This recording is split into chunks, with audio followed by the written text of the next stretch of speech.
ಇದೆಲ್ಲ ಹಾಕಲ್ಲ ನೀನು. ನಂಗೆ ಇವತ್ತು ಫಾದರ್ಸ್ ಡೇ ದಿನ ನಿನ್ನೊಂದು ಕ್ವೆಶನ್ ಕೇಳ್ಬೇಕು. ಸೊ ನೀನು ನನ್ ಮಕ್ಳು ನಿನ್ ಮಕ್ಳು ನೀನ್ ನೋಡ್ಕೊಳ್ಳೋದಕ್ಕೆ ಏನಕ್ಕೆ ನಿಂಗೆ ಫುಲ್ ಬಿಲ್ಡಪ್ ಕೊಡ್ತಾರೆ ಜನಗಳು ಅಂತ? ಅದ್ ನಂಗೆ ಗೊತ್ತಿಲ್ಲ. ನಿನ್ಗೆ ಯಾರು ಬಿಲ್ಡಪ್ ಕೊಟ್ಟಿದ್ರೆ ನೀನ್ ಅವ್ರ ಹತ್ರ ಹೋಗಿ ಕೇಳ್ಬೇಕು. ಒನ್ ಇನ್ಸಿಡೆಂಟ್ ನಂಗೆ ಇವ್ ನೆನ್ಪಿರೋದಂದ್ರೆ, ನಾನು ಸೆಕೆಂಡ್ ಪ್ರೆಗ್ನೆನ್ಸಿ ಅವಾಗ ಅದು ಸೀರೆ ಬೇರೆ ಉಟ್ಕೊಂಡಿದ್ದೆ. ಇವನು ನನ್ ದೊಡ್ಡ ಮಗನ್ನ ಎತ್ಕೊಂಡ್ ಆಡ್ತಾ ಇದ್ದ. ಪ್ರಾಬಬ್ಲಿ ಊಟನೂ ತಿನ್ಸಿದಾನ ಅನ್ಸುತ್ತೆ, ಫಂಕ್ಷನ್ ಹೋಗಿದ್ದಾಗ ಆಗಿದ್ದು. ಸೊ ಇವನಷ್ಟಕ್ಕೆ ಇವನ್ಗೇನ್ ಪ್ರಾಬ್ಲಮ್ ಇಲ್ಲ, ಇವನು ಮಗನ್ ಹಾಕೊಂಡು ಆರಾಮಾಗಿದ್ದಾನೆ. ನಾನ್ ರೆಸ್ಟ್ ಮಾಡ್ತಾ ಇದ್ದೆ. ಅದು ಬಸ್ರಿ ನಾನು ಅವ್ರು ಬಂದ್ಬಿಟ್ಟು, ನಿನ್ಗೇನ್ ಮನೇಲಿ ಏನ್ ಕೆಲ್ಸ ಇಲ್ಲ ಅನ್ಸುತ್ತಲ್ವಾ, ಎಲ್ಲ ಇವನೇ ಮಾಡ್ತಾನೆ ಎಲ್ಲ ಅನ್ನೋ ತರ ಮಾತಾಡ್ಬಿಟ್ರು. ನಂಗೆ ಸಖತ್ ಬೇಜಾರಾಗೋಯ್ತು. ಯಾವ ಲೆವೆಲ್ಗೆ ಅಂದ್ರೆ ನನ್ಗೆ ಅವ್ರಿಗೆ ಏನು ಹೇಳಲೇ ಇಲ್ಲ. ನನ್ ಸುಮಾರು ಸಲ ಈ ಮದರ್ಹುಡ್ ಟೈಮಲ್ಲಿ ಈ ಬೇರೆ ಹೆಂಗಸೆಲ್ಲ ತುಂಬಾ ಮಾತಾಡೋದ್ ಜಾಸ್ತಿ.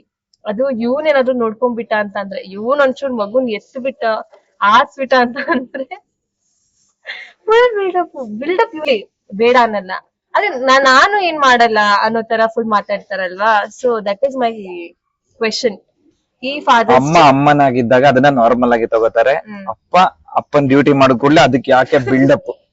ಸೊ ಈ ಫಾದರ್ಸ್ ಡೇ ದಿನ ಅಪ್ಪ ಮಾಡೋ ಕೆಲ್ಸನ ಹೊಗಳಿ, ಅದನ್ನ ಹೊಗಳೋದ್ ಬೇಡ ಹೇಳ್ತಾ ಇಲ್ಲ. ಬಿಕಾಸ್ ಇವ್ರು ಅಂದ್ರೆ ಹಳೆ ಜನರೇಷನ್ ಅಪ್ಪಂದ್ರೆಲ್ಲ ಏನ್ ಮಾಡಿಲ್ಲ, but still they are trying very hard ಏನೋ ಹೆಂಡತಿಗೆ ಲೈಫ್ ಈಸಿ ಮಾಡೋದಿಕ್ಕೆ.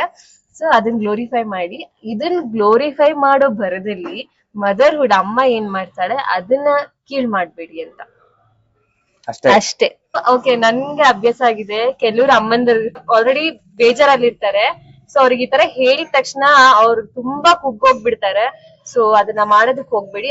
ಅಪ್ಪನ್ ಹೋಗ್ಲಿಬೇಕಾದ್ರೆ ಅತ್ತದ ಮೇಲೆ ಕೂರ್ಸಿ, ಆದ್ರೆ ಅಮ್ಮಂಗೆ ಏನು ಹೇಳಕ್ ಹೋಗ್ಬೇಡಿ.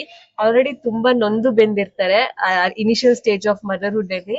ಸೊ ಸ್ವಲ್ಪ ಏನೋ ಅವರಿಗೂ ಕರುಣೆ ತೋರಿಸಿ ಅಂತ. ನೆಕ್ಸ್ಟ್ ವಿಡಿಯೋದಲ್ಲಿ ಇನ್ನೊಂದು ಟಾಪಿಕ್ ಜೊತೆ ಬರ್ತೀವಿ.